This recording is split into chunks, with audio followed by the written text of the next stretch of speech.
हूं दीपशिखा सिंह राजपूत और आप देख रहे हैं इंडिया न्यूज। हरियाणा विशेष में आपका स्वागत है।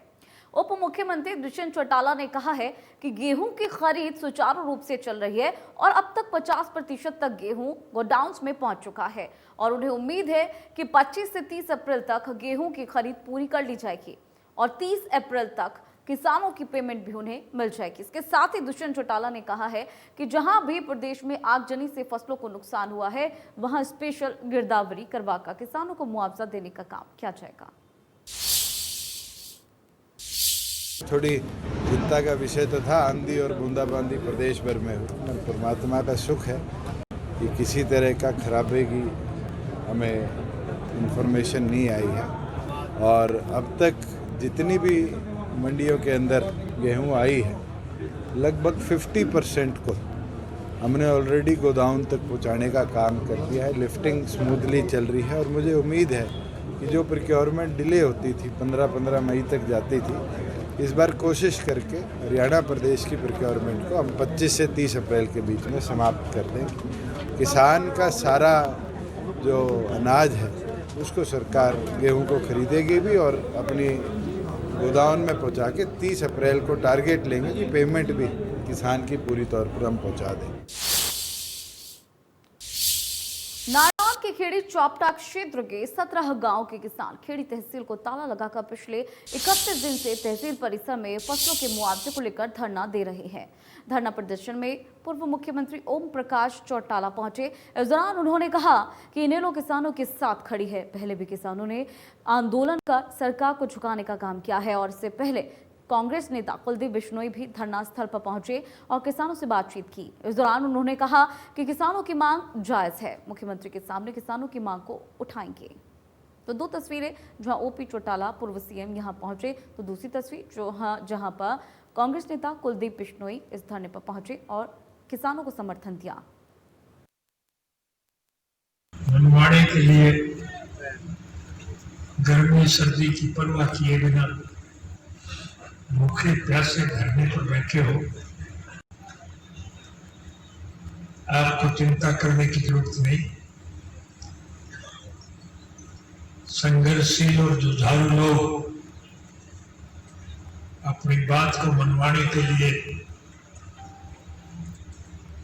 परिश्रम करके सरकार को मजबूर कर देते हैं। किसान खुशहाल है, देश मालामाल,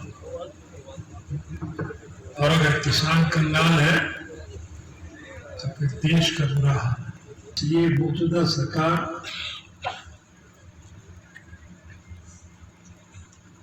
आज इस देश के किसान के साथ भेदभाव बरत रही है। इनकी मांगे जो हैं बहुत जायज़ हैं और 3 मांगे हैं अभी प्रधान जी ने रखी है। मेरे को बताया भी था, एक तो इनके मुआवजे की है और एक जो कि जिन कर्मचारियों ने जानबूझ के बदमाशी की है, भेदभाव किया है, उनके खिलाफ कार्रवाई की और एक इनके खिलाफ जो मुकदमे बने वो वापस होने की बात है। तो तीनों मांगे मैं समझता हूँ उनकी जायज़ है।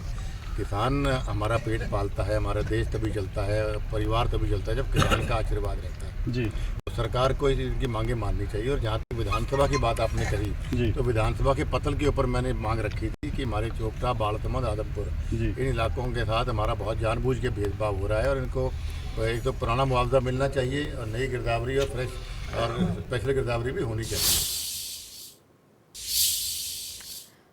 चंडीगढ़ का मामला हो या फिर पूर्व विधायकों की पेंशन का मामला, आम आदमी पार्टी और हरियाणा सरकार में जुबानी जंग तेज हो चुकी है। डिप्टी सीएम दुष्यंत चौटाला ने कहा है कि पहले पंजाब की आर्थिक स्थिति को आप ठीक करें। वहीं हरियाणा के गृह मंत्री अनिल विज ने आम आदमी पार्टी के ड्रामेबाज पार्टी इस आम आदमी पार्टी को बताया है और इसके अलावा कृषि मंत्री जेपी दलाल ने भी पंजाब की मान सरकार को रिमोट कंट्रोल वाली सरकार बताया है जिसे केजरीवाल चला रहे हैं।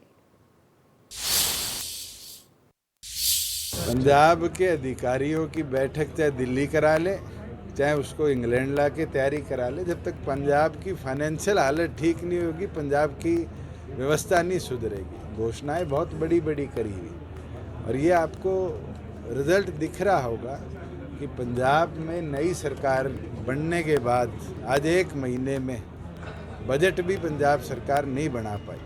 अब दिल्ली के अधिकारी चाहे बजट बना ले, अधिकारी तो अधिकारी है, सारे यूपीएससी से पास होकर आईएएस अफसर है और तो मुझे नहीं लगता कि किसी की वर्किंग कैपेबिलिटी में कोई अंतर होगा। जब तक आर्थिक हालात नहीं सुधरेगी, पंजाब नहीं सुधरेगी। आम आदमी पार्टी ड्रामेबाज पार्टी है। इन्होंने पंजाब में कर दिया, दिल्ली में क्यों नहीं किया भाई?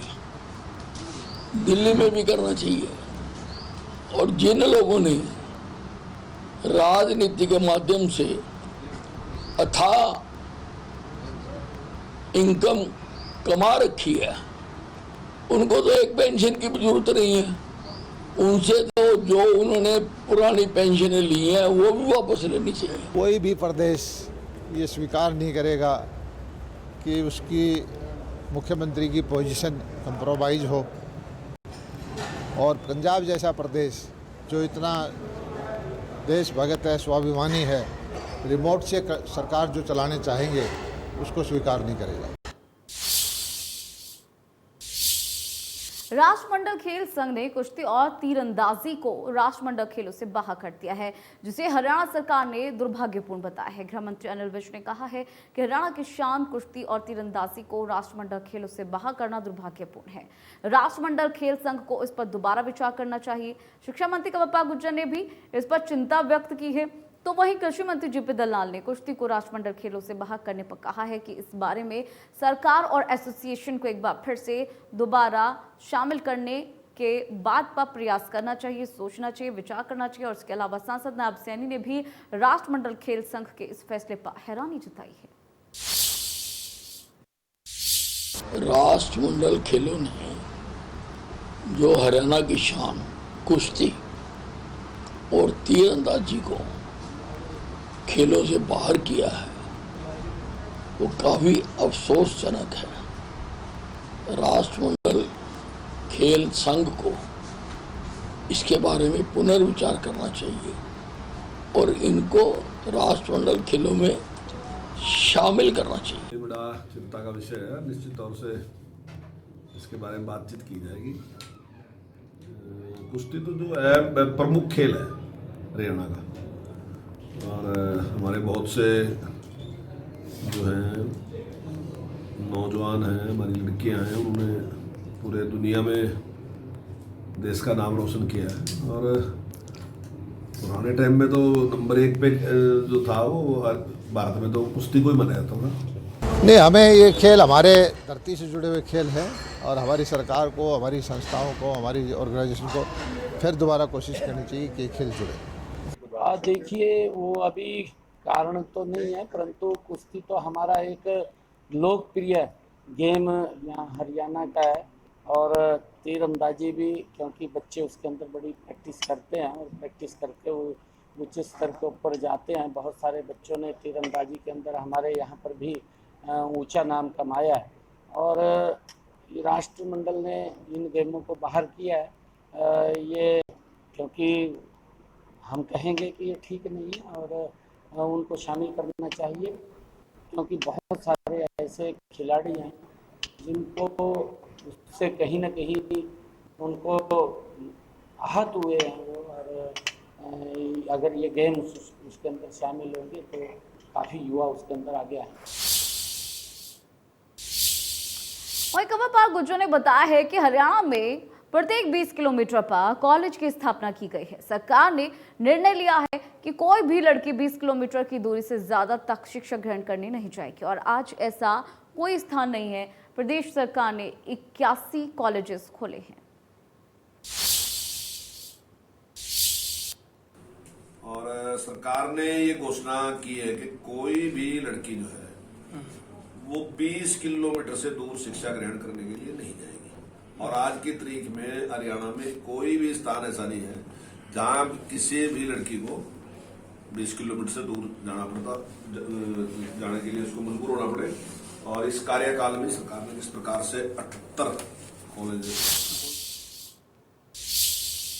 कुरुक्षेत्र में सांसद नायब सैनी की अध्यक्षता में जिला विकास समन्वय और निगरानी कमेटी की बैठक हुई। इस बैठक में वहीं थाने विधायक सुभाष सुधा मौके पर मौजूद रहे।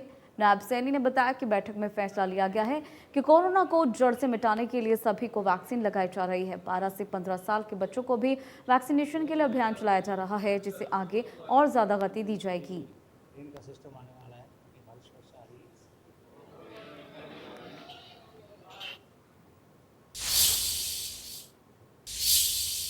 मंडियों में चारों ओर गेहूं की भरमार है। उठान में देरी होने से गेहूं चारों ओर फैला हुआ है। अगर बारिश हो गई तो पूरा अनाज बर्बाद हो जाएगा और इसी की वजह से किसान काफी परेशान है।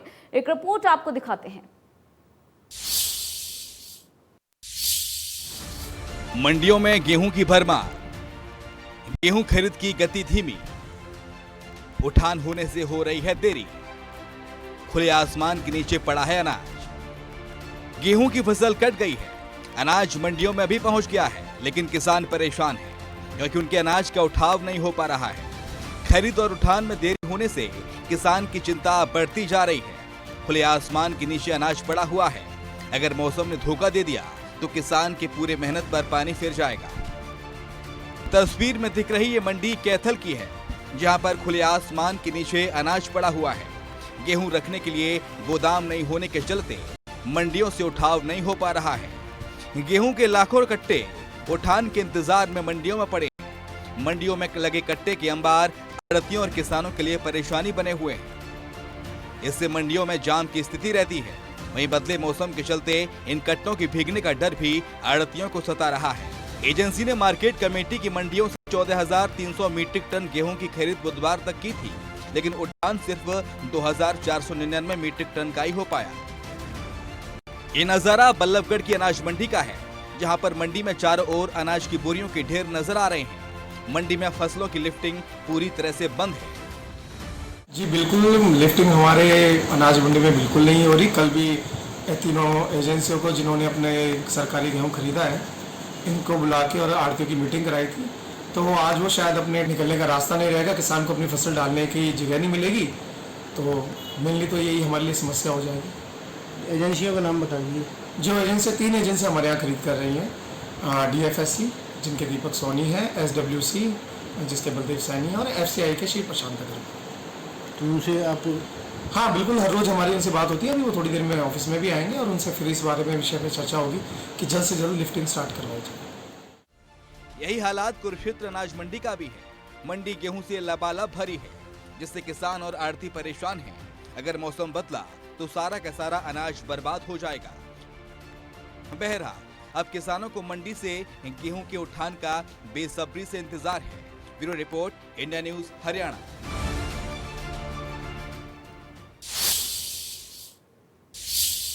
सरकारी स्कूल्स में पढ़ने वाले 9वीं से लेकर 12वीं तक के बच्चों के कंधों से किताबों का बोझ अब खत्म होगा। जी हां, बच्चों की पढ़ाई अब हाईटेक होने जा रही है।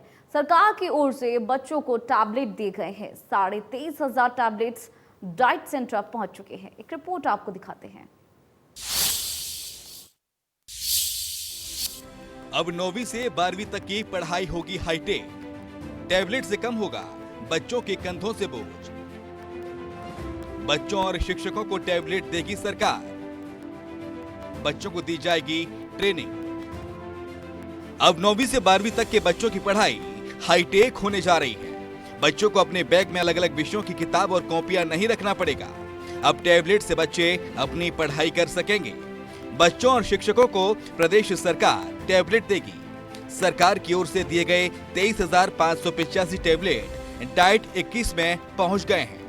अब इंतजार है तो मुख्यालय से लिस्ट आने की, जिसके बाद पता लगेगा कि ये टैब कौन कौन से स्कूलों में और कहां-कहां बांटे जाएंगे। टैबलेट देने से पहले कुछ स्कूलों में ट्रेनिंग भी करवाई जा चुकी है। टैबलेट में बच्चों की किताबों के विषयों की PDF फाइल रहेगी, जिससे पढ़ाई कर सकेंगे। इसके अलावा बच्चों को हर रोज 2 GB डेटा दिया जाएगा, जिसके जरिए बच्चे ऑनलाइन पढ़ाई कर सकेंगे। विभाग की तरफ से हमारे पास लगभग 23,500 टैबलेट आए हैं। ये एक विभाग का बहुत ही बढ़िया कार्यक्रम है। इसके अंतर्गत 9वीं, 10वीं, 11वीं और 12वीं कक्षा के विद्यार्थियों को सरकार की तरफ से टैबलेट दिए जाएंगे।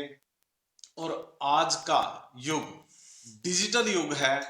इस युग के अनुरूप बच्चों को भरपूर फायदा मिल सके, पीछे 2 वर्ष के दौरान यह अनुभव किया गया कि बच्चों के पास गैजेट्स ना हो तो उनकी पढ़ाई बाधित होती है। इन टैबलेट पर बच्चे सोशल मीडिया का इस्तेमाल नहीं कर सकेंगे।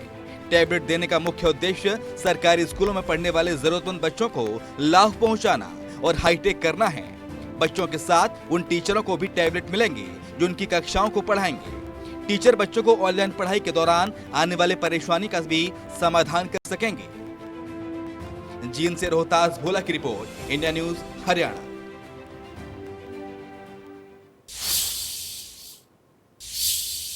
अंबाला के डीएवी कॉलेज ग्राउंड में institute of cricket excellence academy के द्वारा अंडर 16 क्रिकेट टूर्नामेंट करवाया गया और इसके पुरस्कार वितरण कार्यक्रम में अंबाला की मेयर शक्ति रानी शर्मा ने बतौर मुख्य अतिथि शिरकत की, जहां उन्होंने सभी अच्छा खेलने वाले खिलाड़ियों को सम्मानित किया।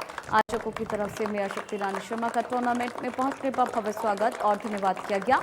मेयर शक्ति रानी शर्मा ने बच्चों को दिल लगाकर मेहनत से खेलने के लिए कहा और उसके साथ ही उनकी हर संभव मदद करने का आश्वासन भी दिया। इसके अलावा उन्होंने जल्द बच्चों के लिए खेल प्रतियोगिता करवाने का ऐलान किया। मीडिया से बातचीत करते हुए शक्ति रानी शर्मा ने कहा कि हर उम्र के बच्चों को मेहनत करते हुए देखना काफी अच्छा लगता है। उन्होंने कहा कि मुझे उम्मीद है ये सब अंबाला का नाम रोशन करेंगे। इसके अलावा उन्होंने कहा कि जल्द ही अंबाला में बच्चों के लिए खेल टूर्नामेंट करवाए जाएंगे। उन्होंने ये भी कहा कि महिला क्रिकेट में भी हमारी बेटियां देश का नाम रोशन कर रही हैं, लिहाजा अंबाला में महिला क्रिकेट को बढ़ावा देने का प्रयास भी किया जा रहा है।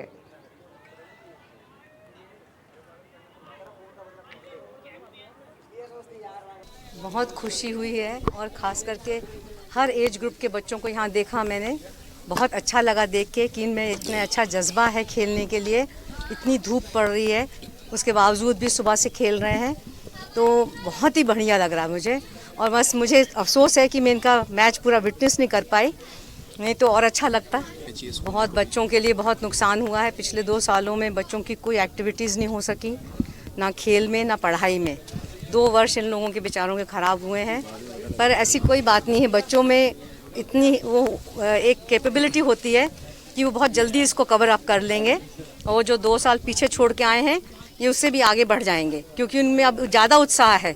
आप देखिए बच्चे स्कूल जाने के लिए तत्पर हैं, घरों में माँ को कहते हैं हमें स्कूल भेजो स्कूल भेजो, तो ये बच्चों में अभी उत्साह है। तो बाहर निकलेंगे तो जो इन्होंने कमी नुकसान झेला है उसको पूरा करेंगे। और मैं आज कोचेस से बात भी कर रही थी कि बच्चों के ऑन एंड ऑफ टूर्नामेंट्स होते रहें ताकि इनमें उत्साह बना रहे, खेल में ज़्यादा से ज़्यादा दिलचस्पी लें। और मैंने इनसे भी ये भी पूछा कि महिला क्रिकेट में बहुत कम महिलाएं भाग ले रही हैं, तो मेरी कोशिश रहेगी कि मैं सब स्कूल से अपील करूं कि हमारी लड़कियों को भी बाहर निकालें क्रिकेट की फील्ड में, बाहर आके वो खेलें, क्योंकि आज विश्व स्तर पे हमारी लड़कियां बहुत अच्छा खेल रही हैं और मैं चाहूँगी कि हमारे अंबाला से भी बहुत अच्छे प्लेयर्स बन के निकले। तो हमारे इस खास कार्यक्रम में इतना ही, रुकेंगे एक ब्रेक के लिए। बने रहेगा इंडिया न्यूज के साथ।